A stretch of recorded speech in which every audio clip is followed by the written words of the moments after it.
Hello student, welcome to online physics classes of Symbiosia School. Today we are going to study second topic of chapter light, that is refraction.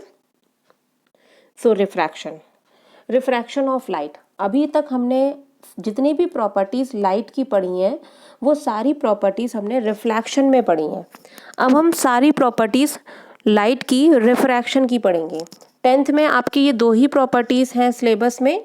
इसके अलावा light की और भी काफ़ी सारी properties होती हैं, जैसे डिफ्रैक्शन है, पोलराइजेशन है, इंटरफेरेंस है. तो ये सारी प्रॉपर्टीज़ आप पढ़ोगे 12th क्लास में. 10th क्लास में हम पढ़ेंगे reflection and refraction. So refraction क्या होता है?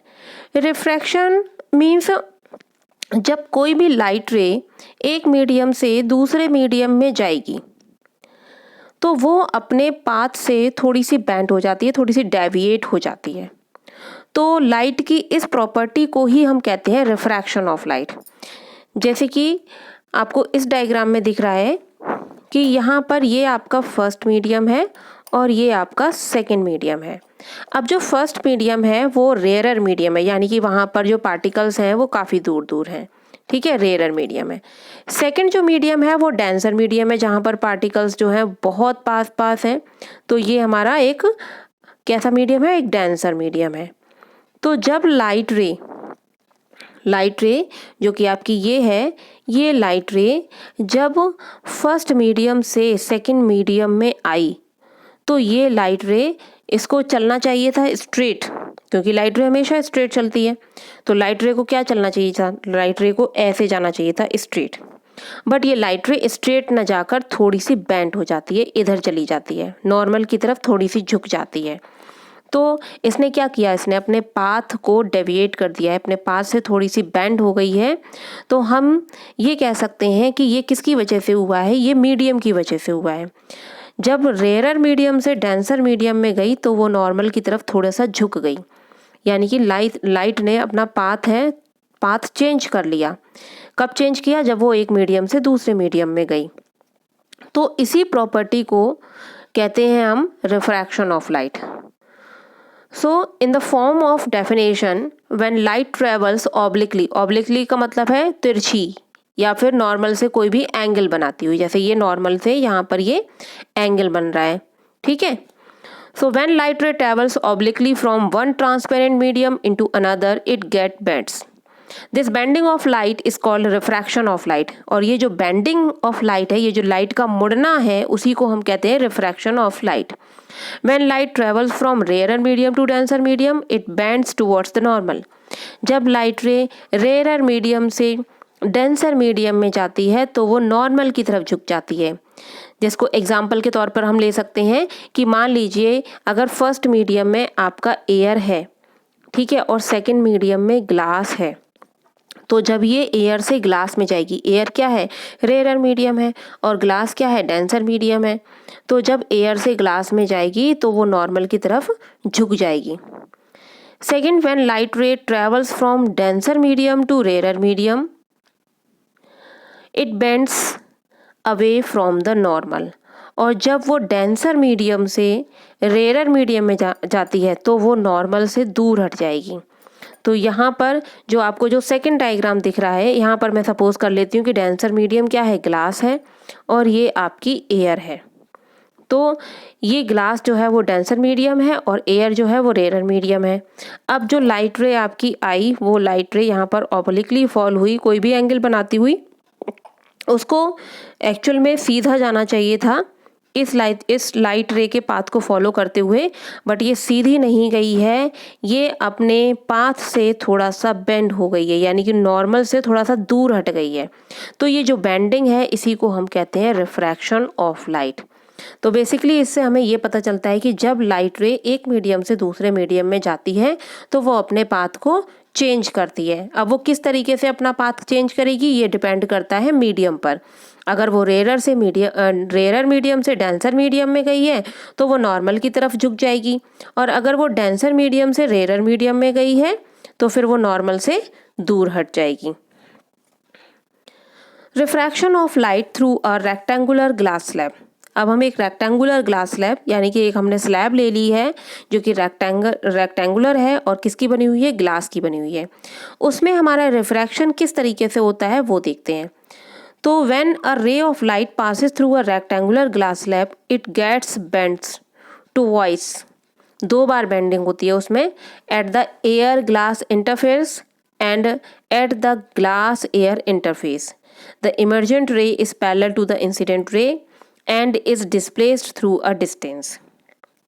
तो डेफिनेशन से आप लोगों को उतना समझ में नहीं आया होगा, मैं आपको डायग्राम से एक्सप्लेन कर रही हूँ।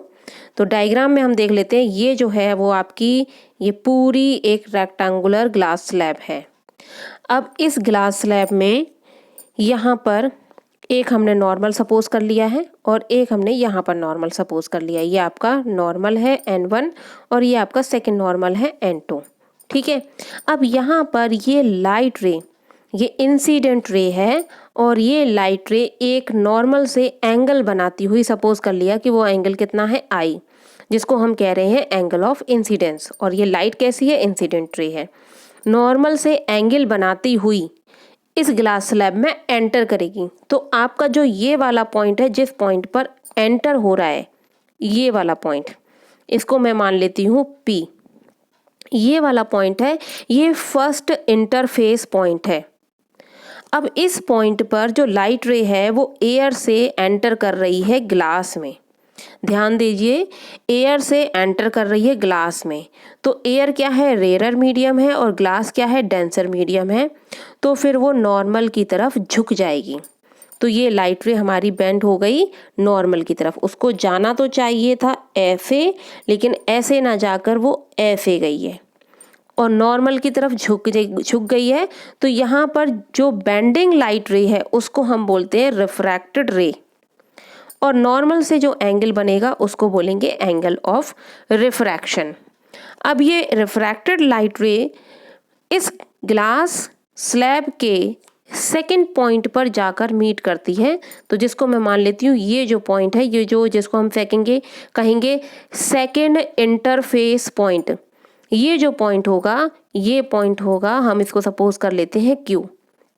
अब ये जो Q पॉइंट है, इस Q पॉइंट पर लाइट रे ग्लास से एयर में एंटर करेगी, यानी कि अगेन फिर से क्या होगा, अब डेंसर मीडियम से रेयरर मीडियम में एंटर करेगी। तो जब डेंसर मीडियम से रेयरर मीडियम में एंटर करेगी तो वो नॉर्मल से दूर हट जाएगी। तो यहाँ पर देखिए, यहाँ पर इस लाइट रे को, जो कि अगर ये वाला पाथ फॉलो करती, उसको कैसे जाना चाहिए था, उसको ऐसे जाना चाहिए था, लेकिन वो ऐसी स्ट्रेट ना जाकर नॉर्मल से दूर हट गई है, क्योंकि वो अब डेंसर से रेयरर मीडियम में चली गई है, इसलिए वो नॉर्मल से दूर हट जाएगी। तो जब ये लाइट रे नॉर्मल से दूर हट जाएगी तो इस एंगल को, ये जो एंगल बनेगा, इस एंगल को हम कहेंगे एंगल ऑफ इमर्जेंस। इमर्जेंस मतलब इमर्ज हुई है, अब लाइट रे यहाँ से निकली है, और इस रे को कहेंगे इमर्जेंट रे, ठीक है। और ये तो आपका नॉर्मल था ही। तो अगर हम देखें फर्स्ट इंटरफेस पॉइंट से लेकर सेकंड इंटरफेस पॉइंट तक, तो फर्स्ट इंटरफेस पॉइंट पर जो कि आपका ये था P, इस इंटरफेस पॉइंट पर ये लाइट रे थी। अगर यहाँ पर कोई भी मीडियम नहीं होता, मीडियम यहाँ पर एब्सेंट होता, यानी कि कोई भी ग्लास रेक्टेंगुलर ग्लास स्लैब नहीं होती, तो उस वक्त ये लाइट रे सीधी चली जाती इस तरीके से। लेकिन ग्लास स्लैब के होने की वजह से यहाँ पर 2 बार रिफ्रैक्शन हुआ है, यानी कि 2 बार बेंडिंग हुई है लाइट रे की, जिसकी वजह से अब जो रिफ्रैक्टेड, जो फाइनली जो हमारी इमर्जेंट रे है वो हमारी ये है। तो यहाँ पर देखने से पता चल रहा है कि इंसिडेंट रे, जो स्टार्टिंग में आपकी इंसिडेंट रे थी और फाइनल जो आपको मिली है इमर्जेंट रे, दोनों में ये डिस्प्लेसमेंट क्रिएट हो गया है। तो ये रेक्टेंगुलर ग्लास स्लैब में रिफ्रैक्शन है। जो रिफ्रैक्शन 2 बार होता है, यानी कि यहाँ पर 2 इंटरफेस पॉइंट पर 2 बार रिफ्रैक्शन हो रहा है, और फाइनली दोनों बार रिफ्रैक्शन होने के बाद जो इमर्जेंट लाइट रे है वो इंसिडेंट लाइट रे से थोड़ा सा डिस्प्लेसमेंट शो करती है। हालांकि ये दोनों जो लाइट रेस होती हैं, इमर्जेंट रे एंड इंसिडेंट रे, ये दोनों लाइट रेस पैरेलल हो जाती हैं। यहाँ पर आप देखोगे कि ये वाली लाइट रे जो है वो इसके पैरेलल है, यानी कि incident ray is parallel to the emergent ray, but उनमें क्या हो जाता है, उनमें डिस्प्लेसमेंट क्रिएट हो जाता है। नेक्स्ट है loss of refraction of light. अब जैसे कि आपने रिफ्लेक्शन के लॉ पढ़े थे, वैसे ही यहाँ पर लॉस ऑफ रिफ्रैक्शन है, यानी कि रिफ्रैक्शन के भी लॉस हैं। तो रिफ्रैक्शन के लॉस क्या हैं? फर्स्ट लॉ है, इसमें भी दो ही लॉ हैं। तो फर्स्ट लॉ है the incident ray, the refracted ray and the normal to the interface of two transparent media at the point of incidence all lie in the same plane. मतलब वही है, incident ray, refracted ray and normal, जो भी आपका interface point है उस पर ये तीनों एक ही प्लेन में होते हैं। रिफ्लेक्शन में क्या था? रिफ्लेक्शन में हमारा यही था, सिर्फ हमें यहाँ पर क्या चेंज कर रहा है, रिफ्लेक्टेड की जगह पर रिफ्रैक्टेड रे हमने यहाँ पर यूज़ की है। तो वहाँ पर हमारा जो रूल था वो यही था, the incident ray, the reflected ray and the normal at the point of incidence all lie in the same plane. इसमें आपको क्या करना है, इसमें रिफ्लेक्टेड की जगह रिफ्रैक्टेड यूज़ करना है और पॉइंट ऑफ इंसिडेंस की जगह आपको यूज़ करना है। आप इंसिडेंस भी यूज़ कर सकते हैं और आप इंटरफेस भी यूज़ कर सकते हैं। सेकंड वहाँ पर जो था वो था angle of incidence is equals to angle of reflection, लेकिन यहाँ पर है sine of angle of incidence upon sine of angle of refraction equals to constant.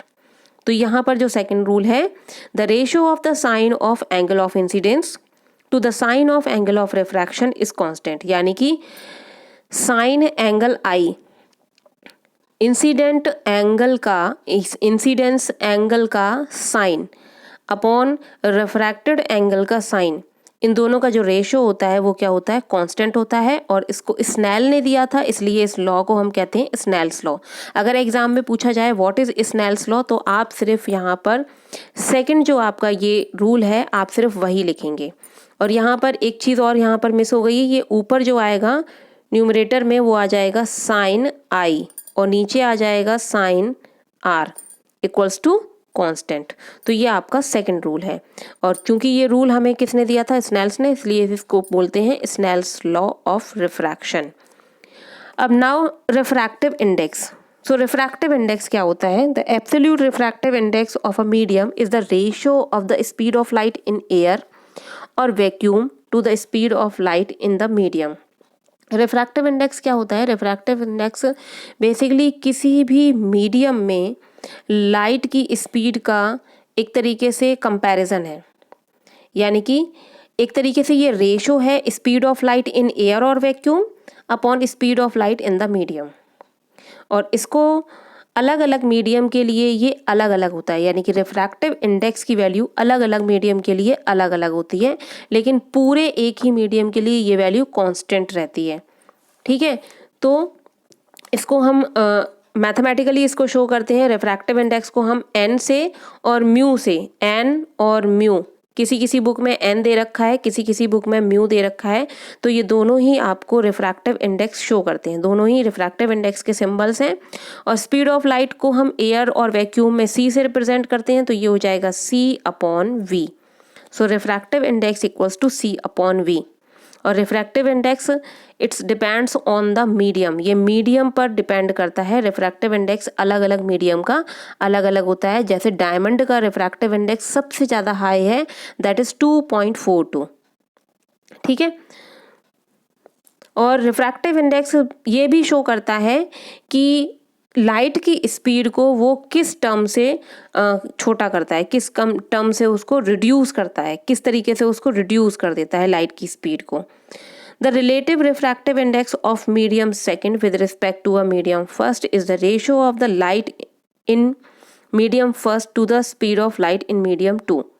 तो यहाँ पर ये रिलेटिव रिफ्रैक्टिव इंडेक्स है। रिलेटिव रिफ्रैक्टिव इंडेक्स इसको हम पढ़ लिखते हैं, यहाँ पर ये दे रखा है N21। इसका मतलब है इसको हम पढ़ेंगे refractive index of second medium with respect to first medium. Refractive index of second medium with respect to first medium. और ये होता क्या है, ये होता है speed of light in first medium upon speed of light in second medium. इसको हम इस तरीके से लिख सकते हैं, यानी कि जिस मीडियम का रिफ्रैक्टिव इंडेक्स है उसको हम पहले लिखते हैं और जिस मीडियम के रिस्पेक्ट में है उसको बाद में लिखते हैं। लेकिन जब हम रेशो लेते हैं तो ये बाद वाला जो मीडियम है, यानी कि फर्स्ट मीडियम की स्पीड हम न्यूमरेटर में लेंगे और सेकंड मीडियम की स्पीड हम डिनोमिनेटर में लेंगे। सो n21 इक्वल्स टू हो जाएगा v1 अपॉन v2। इसका यूज़ किया जाता है न्यूमेरिकल सॉल्व करने में। बेसिकली ये फॉर्मूला वगैरह नहीं पूछा जा सकता है, आपके लॉस ऑफ रिफ्लेक्शन इंपॉर्टेंट है। रिफ्रैक्टिव इंडेक्स आपको फॉर्मूला पता होना चाहिए, इस पर जनरली न्यूमेरिकल्स ज़्यादा आते हैं। तो ये हो गया आपका loss of refraction and refractive index. Thank you.